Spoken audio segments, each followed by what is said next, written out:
Meus amigos, que situação, hein? Que situação.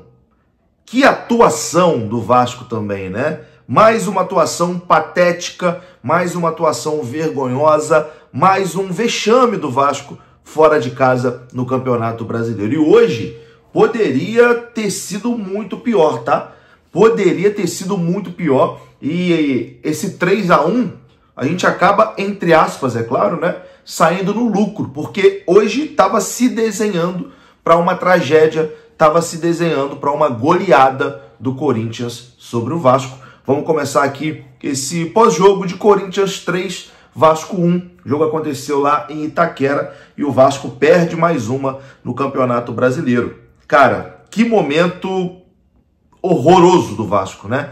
Que momento constrangedor. Acho que constrangedor talvez seja a palavra, porque o Vasco em campo é um time constrangedor.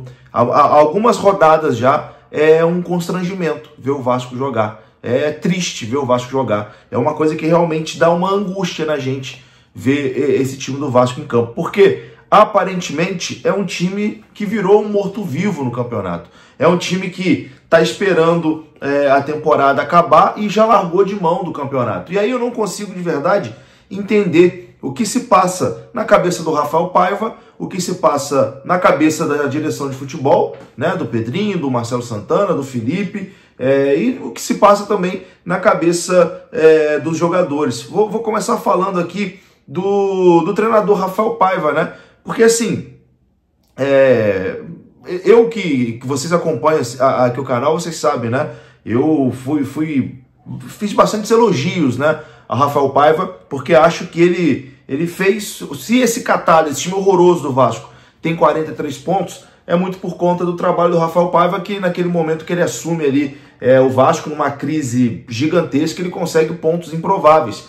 Mas o Vasco hoje, o momento do Vasco hoje é até pior do que quando o Paiva assume lá atrás. A diferença é que agora o Vasco tem uma tranquilidade, entre aspas, de ter 43 pontos. Mas assim, eu não consigo entender o que o Rafael Paiva está pensando da vida dele, o que ele está pensando da sequência da sua carreira, o que ele está pensando sobre comandar o Vasco. Porque, cara, o treinador insiste no esquema que vem dando errado rodada após rodada. O Vasco completamente dominado, principalmente fora de casa, e o treinador não muda. Hoje no segundo tempo ele até deu uma povoada ali no meio campo, mas e aí o Vasco até melhorou, né, na segunda etapa. Mas no primeiro tempo, mais uma vez ele entrou com essa formação que já está completamente batida, com dois pontas ali, que o Vasco não tem ponta mais, os pontas estão machucados, que é o David e o Adson.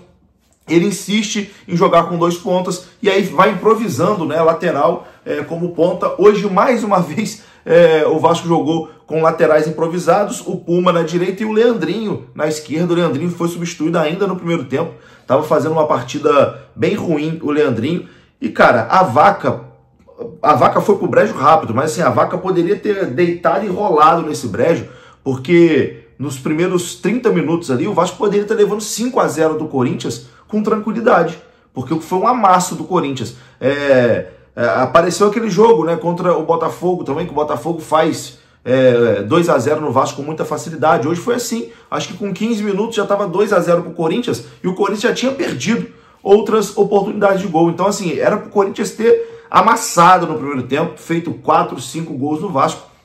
Acabou que isso não aconteceu. O primeiro tempo termina com 3-0, né, para o Corinthians, e a sensação de que no segundo tempo a coisa ia azedar de vez, que no segundo tempo o Vasco ia ser massacrado. Acabou que no segundo tempo até o Corinthians também deu uma relaxada, que já estava com o resultado sacramentado. O Vasco até acha um golzinho com o Puma ali na parte final, um bonito gol até do Puma, e diminui a vergonha, né, fazendo 3-1. O jogo que era para ter sido um placar elástico, era para o Vasco hoje ter levado 4, 5, 6-0 do Corinthians, acabou que 3-1 não foi assim uma vergonha, né? Mas a postura do Vasco em campo é uma postura patética, é uma postura de quem tá de saco cheio, sei lá, de quem tá esperando a temporada acabar. E agora eu falo aqui da direção, né? Do Pedrinho, do Felipe, do Marcelo Santana. Não consigo entender por que eles mantêm o Paiva como treinador para essas últimas partidas, porque eles próprios, o Pedrinho próprio, né, na coletiva, praticamente disse que o Paiva não ia continuar. As informações que a gente tem é que o Paiva não vai continuar. O Paiva é um treinador que já está demitido, mas ainda comanda o Vasco. Isso não faz nenhum sentido. Como que um treinador que ele já sabe que não vai permanecer para a próxima temporada, porque qual a motivação que esse treinador vai ter para comandar a equipe nas rodadas finais? E aí, eu acho que tem que ter também uma reformulação para essa parte final do campeonato. Tem muito jogador ali que não pode mais vestir a camisa do Vasco. Galdames, por exemplo. Pô, o Galdames sabe que ele não vai ficar pro ano que vem. Por que o Galdames ainda joga? Por que não bota alguém que está buscando espaço para a próxima temporada? Porque, sinceramente, o que está faltando também nesse time do Vasco é um pouco de vergonha na cara. É um pouco de postura. Aliás, um pouco não, muito de postura. Tá faltando muito de postura. O Vasco não corre mais. O Vasco, a gente não vê os jogadores como a gente via, sei lá, 2 meses atrás. Um time que lutava, um time que se dedicava. Um time que era duro, né, de ser batido, que lutava por todas as jogadas. A gente não vê mais isso. A gente não vê mais isso. É um time completamente entregue. Então tá faltando um pouco de vergonha agora também. Tá faltando um pouco de vontade, de orgulho de vestir a camisa do Vasco. O único que eu vi hoje meio pé da vida foi o Verratti. De resto, todo mundo aceitando ali com muita passividade. E agora, meus amigos, eu tô preocupado aqui, sinceramente, eu ainda não tô preocupado com o rebaixamento, porque eu acho que os times ali de baixo não pontuam, né? Os times são muito ruins. Hoje o Bragantino levou 4. Enfim, é muito difícil imaginar que Bragantino e Criciúma vão conseguir fazer 43 pontos, né, no campeonato. Então, assim, eu acho que rebaixamento, por mais que o Vasco esteja se esforçando para entrar nessa disputa contra o rebaixamento, eu acho que isso não vai acontecer. Mas estou ficando preocupado em relação à Copa Sul-Americana, porque está se desenhando aí do Vasco não conseguir uma vaga nem para a Sul-Americana do ano que vem. Tinha gente sonhando com Libertadores. Mas está arriscado a gente não ir nem para a Sul-Americana. E bom, vamos ver o que vai acontecer. Eu acho que hoje tem que ser sacramentado a demissão do Rafael Paiva. Tem que demitir o Rafael Paiva hoje. Não pode continuar com o treinador que já sabe que não fica para o ano que vem. Por que ele vai continuar nesse fim de temporada? É trocar o Rafael Paiva também, que já bateu no teto, para a gente ter uma postura pelo menos digna na reta final do Campeonato Brasileiro. E o que eu falo nos vídeos, eu repito aqui, porque eu acho que é importante sempre frisar. Rafael Paiva tem culpa. Ele é culpado? É culpado. Foi burro hoje? Foi burro. Vem sendo burro nas últimas rodadas. Mas a culpa maior, e a torcida muitas vezes esquece de cobrar, é da direção de futebol. É do Pedrinho, é do Marcelo Santana, é do Felipe, que fizeram uma péssima janela.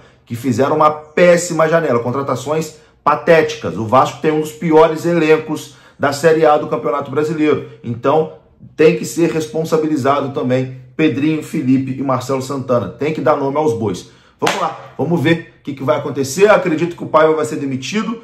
Vamos ver se ele vai pelo menos para a entrevista coletiva. E tendo mais novidades, a gente comenta aqui no canal. Talvez ainda hoje ou então amanhã. Mas é isso. Mais uma vergonha, meus amigos. Mais uma vergonha desse time em campo. Eu não vejo a hora dessa temporada de 2024 acabar. E que virou já um filme de terror, né? Infelizmente. E 2025 promete ser pior. Isso que é brabo. Tamo junto.